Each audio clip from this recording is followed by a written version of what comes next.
tomorrow morning, you might wake up with this absolutely undeniable burning urge to just quit your job. Oh, completely. Just drop everything. Yeah, like move to the desert and start a totally new life. And it's going to hit you out of nowhere. Out of thin air. Right. And it will feel absolutely 100% like destiny, like it's meant to be. It always does. That's the trap. Exactly. But before you pack your bags and, draft that highly dramatic resignation letter, you really need to understand the cosmic fog machine that's basically turning on overnight. It is a notoriously tricky shift in the weather because we are so used to trusting our gut feelings, right? We treat them as the ultimate truth. Well, for sure. But tomorrow, that internal compass is going to be spinning wildly. It's really unpredictable. Welcome to today's deep dive. Today is March 21st, 2026, and we are prepping you for a very specific, very potent astrological weather event hitting tomorrow, March 22nd. It's a big one. It really is. And to help us navigate this overwhelming urge to just, reinvent ourselves, we are pulling from two incredible sources today. Both really fascinating. We have a detailed astrological forecast, and paired with that, a brilliantly written narrative, StoryScope. And both of these come to us from Tarot by C. Such a great resource. Truly. And just a quick note for you listening, if you find this kind of psychological and cosmic breakdown as fascinating as we do, you can explore more of their offerings or even schedule a one-on-one reading over at tarot by hic.net. I highly recommend it. It's the perfect pairing of sources, really, because the astrology gives us the raw mechanics of what's happening up in the sky. The technical stuff. Right, the technical stuff. But then the StoryScope shows us exactly how that plays out down here in our human psychology. Which is where it gets messy. Exactly. We are looking at the sudden, overwhelming urge to act on a gut feeling and the profound danger of taking that feeling totally at face value. And that is our mission today. We are unpacking a fascinating collision between pure inspiration and absolute illusion. It's a very fine line. Very fine.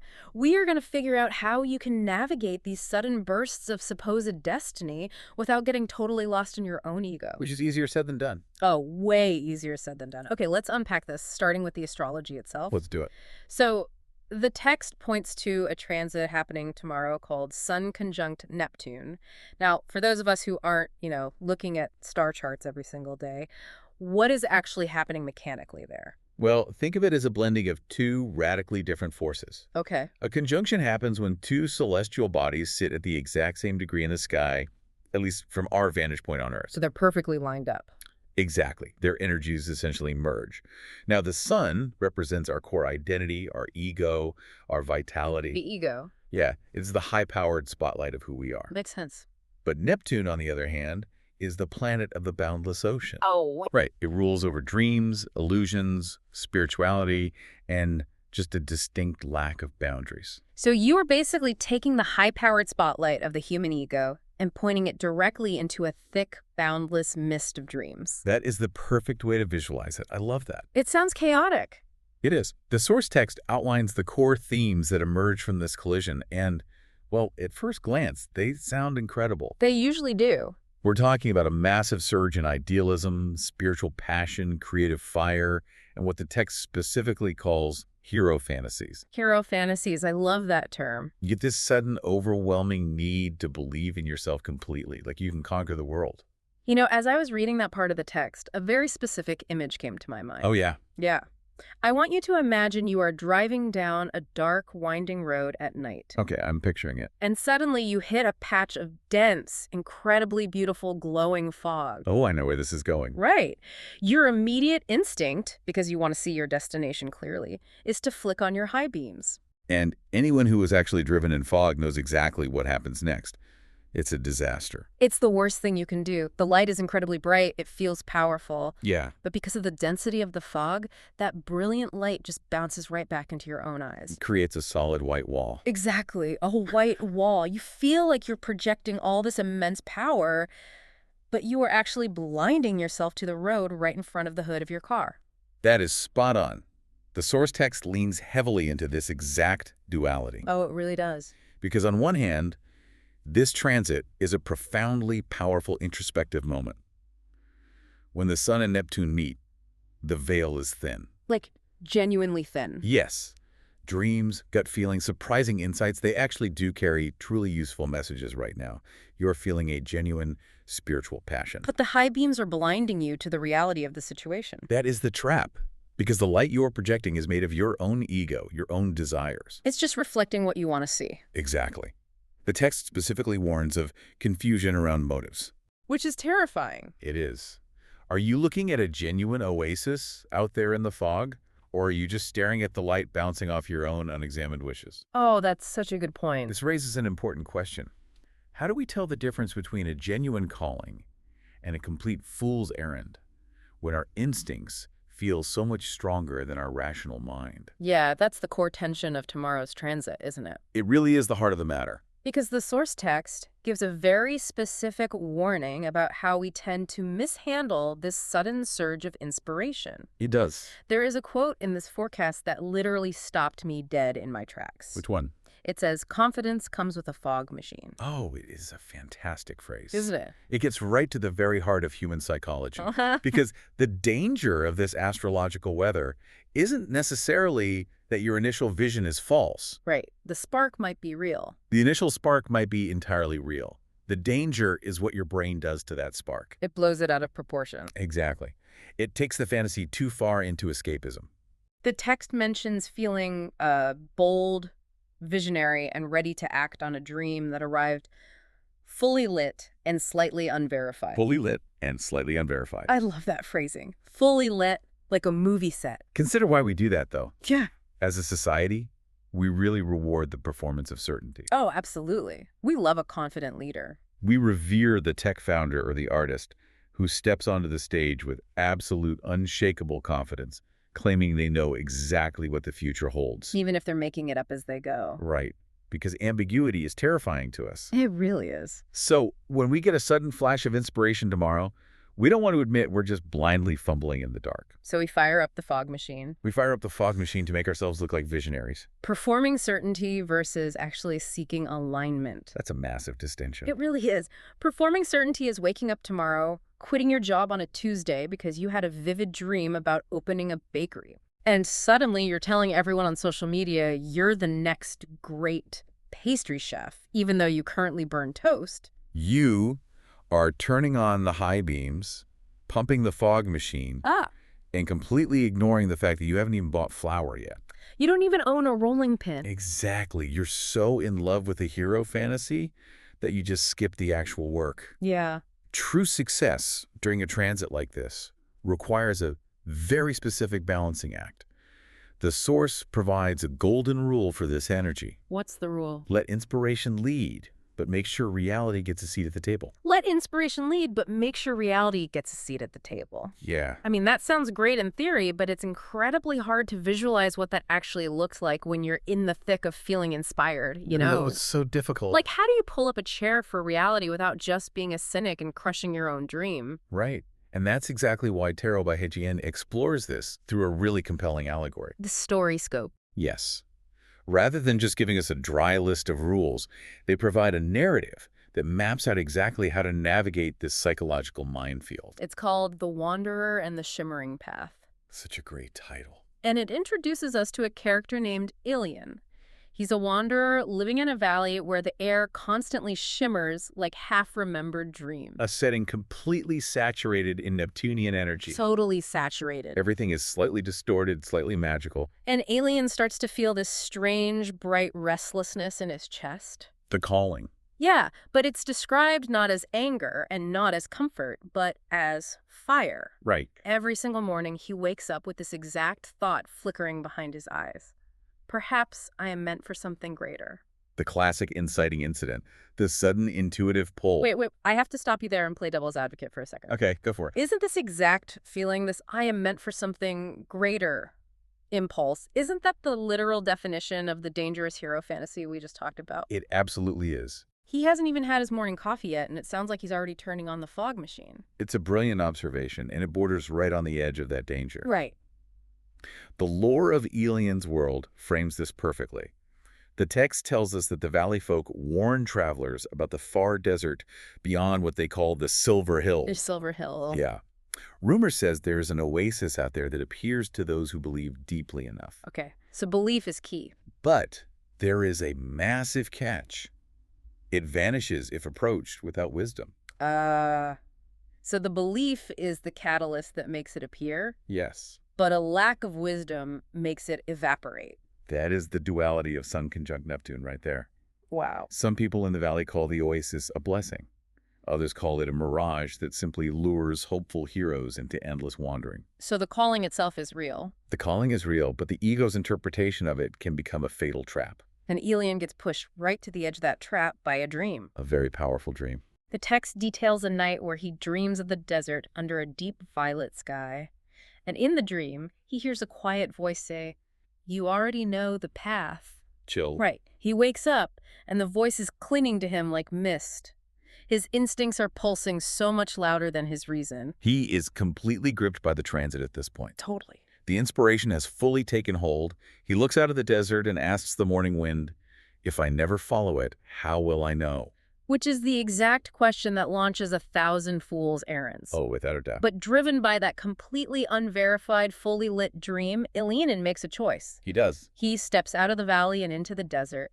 And this journey perfectly illustrates our cosmic fog machine in action. Yes, the preparation is so telling. Pay attention to what the text says he packs. He takes a little bread, a lantern, and the courage he hoped was real.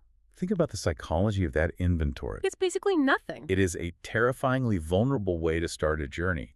He has almost no tangible supplies and absolutely no guarantee of success. Here's where it gets really interesting, because the desert immediately starts playing tricks on him to fill that void of certainty. It steps right in to fill the gap. The source vividly describes these illusions.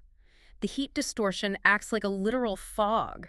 The fog machine turns on. Exactly. The sand seems to whisper grand ideas into his ears. He starts seeing shapes forming on the horizon. He's projecting. Big time. Not just a simple oasis, but distant towers made of gold, rivers of light, cheering crowds shouting his name. Incredible. The text explicitly notes that Elian felt powerful, as though the future had already chosen him. If we connect this to the bigger picture, why does the human mind do this during times of intense spiritual passion? To protect itself. Exactly, because walking into the unknown with just a little bread and a lantern is simply too much vulnerability for the ego to handle. The ego hates not knowing. It despises it. So it starts generating a psychological safety net. The golden towers. Right. The original quiet voice that just said, "You already know the path," gets entirely drowned out by the ego's demand for applause, for golden towers, for validation. It mutates. The pure inspiration mutates into an escapist fantasy to protect him from his own fear of failure. He is running his high beams at full blast. Full blast. He is projecting a blockbuster movie onto the empty desert just to make himself feel safe. Yeah, that's exactly what he's doing. But the text introduces a crucial counterbalance to all this noise. Thank good. Doubt.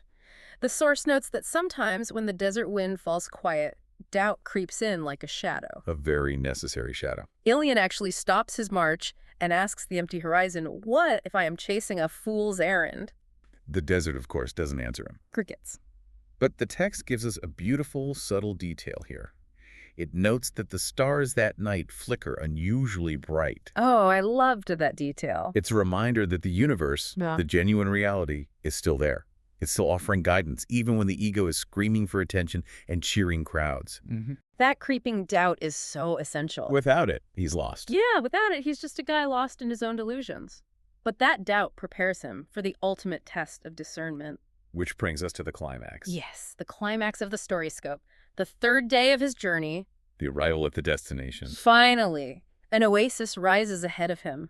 Luminous. Incredibly beautiful. It sounds breathtaking. The text says its waters are glowing like liquid dawn, and there are palm trees swaying in a breeze that Elian can't even feel on his own skin. Which is a huge red flag. Huge. His heart leaps. He nearly breaks into a run toward it. But instead of sprinting for the water, he pauses. This is the turning point of the entire narrative. It really is. And honestly, it's the key to surviving tomorrow's astrology. It blows my mind that he hits the brakes here. Why? I mean, if I have been marching through a blazing desert for 3 days with nothing but a little bread, and I suddenly see an oasis, I am sprinting. You're diving in. I am diving in head first. The only reason to pause is if deep down, some part of his brain realizes this is almost too perfect. Right. Like he's catching himself projecting his own fantasy. You've hit the nail on the head. We talked earlier about what it means to pull up a chair for reality. Yes, reality gets a seat at the table. This moment right here is the exact mechanics of that process. Up so. Well, the text explains the profound internal shift happening within Elian as he stands there. Okay. He looks at this impossible liquid dawn and remembers a quiet truth he's been wrestling with since he left the valley. Which is? The realization that belief alone could paint wonders where none existed. Oh, wow. He remembers that confidence comes with the fog machine. Yes, he recognizes the fog machine. That's huge. He acknowledges that while his dream was vivid and frankly necessary to get him moving in the first place, dreams are strained storytellers. They exaggerate. They do. So instead of rushing forward to claim his prize, instead of performing his certainty for some invisible audience, Elian does the bravest thing you can do when faced with a seductive illusion. No. What does he do? He closes his eyes. He closes his eyes. He's reaching for the switch. Yeah. He's turning off the high beam. Exactly. He is literally shutting off the visual projection of his own fantasy. That is so powerful. By closing his eyes, he forces himself to stop demanding that the world look a certain way. Right. And he begins to simply listen. The text says he listens beneath the excitement, beneath the heroic fantasy, and the shining vision. He is listening for something real. He's listening for a softer voice. A voice that doesn't shout about destiny, but simply asks him to breathe and notice what is actually there. He's letting his eyes adjust to the dark. That's a great way to put it. He is stripping away his own ego from the landscape. And by doing that, he changes the very nature of what he is about to interact with. Because when he opens his eyes again, the reveal is stunning. It really is. The source describes how the oasis is fundamentally altered. It changes completely. The otherworldly glow softens, the shapes steady themselves, the stage fog at the end of the performance finally fades away. The ego's frantic additions to the landscape are completely stripped away. Those massive golden towers he thought he saw, Gone. they dissolve into just ordinary rocky hills. Yeah. The cheering crowds, they vanish into thin air. He looks at the scene and actually laughs. I love that he laughs. Me too. He realizes it looks far less like a miracle and more like a mundane place that might actually hold real water. He says to the landscape, so you are real. Yeah. Or at least real enough. Real enough. It is a profound, beautiful acceptance of the mundane over the magical. And the water remains, clear and cool beneath the open sky. It was always there. The miracle wasn't that he found golden towers. The miracle was that there was actually life-sustaining water out there in the desert all along. If he was just willing to see it for what it was. Right. So what does this all mean for us? Well, the ultimate realization happens right at the water's edge. Okay. Elian kneels to drink and sees his reflection rippling back at him. The moment of truth. Throughout the journey, he expected to see the hero of an epic story staring back. Right, the chosen one. But looking at the water, he sees that he is not a hero crowned in light. And importantly, he's not a lost wanderer who fell for a fool's errand either. He's neither of those extremes. Exactly. He is simply someone who is learning to listen. The text gives him this incredible grounding line. Yes, read it. Perhaps the journey was never about proving the vision true, but about learning how to see clearly. It's so beautiful. And it perfectly ties the StoryScope back to the Sun conjunct Neptune transit we talked about. It really brings it full circle. The text notes that the gentle desert wind stirs in agreement with Elian's realization. And far away in his home valley, the morning sun rises, carrying a quiet promise. A promise that serves as our survival guide for tomorrow's astrology. Exactly. Inspiration may light the path, but wisdom walks beside it. Inspiration may light the path, but wisdom walks beside it. Inspiration gets you out the door. Yes. But wisdom is what keeps you from drinking sand. Think about how essential both parts are, though. Oh, you need both. The initial urge, that fire in the chest, the dream of the violet sky, that was all absolutely necessary. Because without that heavy dose of Neptunian inspiration, Elian never would have packed his lantern and his bread. He would have stayed in the valley forever. He'd never leave. Never. But if he hadn't paused to let the cheering crowds fade from his mind, he would have run headfirst into a mirage. Chasing a fantasy instead of finding actual sustenance. He needed the inspiration to compel him to move and the discernment to actually arrive safely. That is the perfect summary of this transit. So, as you prepare for tomorrow and you navigate this Sun conjunct Neptune energy in your own life, I want you to think about Elian. Keep him in mind. The next time you are struck by a truly visionary idea, maybe it is a sudden urge to completely shift your career path. Or a spark of inspiration for a new creative project. Or just a deep intuitive pull to change your relationships. When that hits, remember the shimmering path. Remember the fog machine. Yes, do not let your own internal fog machine trick you into believing that a true calling requires cheering crowds and glowing golden towers to be valid.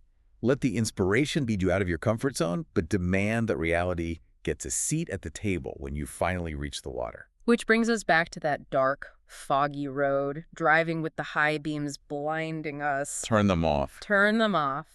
The oasis is always out there in the desert. It requires your belief to make you start walking, but it requires your absolute grounded discernment to actually let you drink from it. It's a delicate balance. It is. So we leave you with this to chew on today. What mirage in your own life right now might actually be hiding a quiet, life-sustaining oasis if you just stop demanding that it be a glowing golden tower?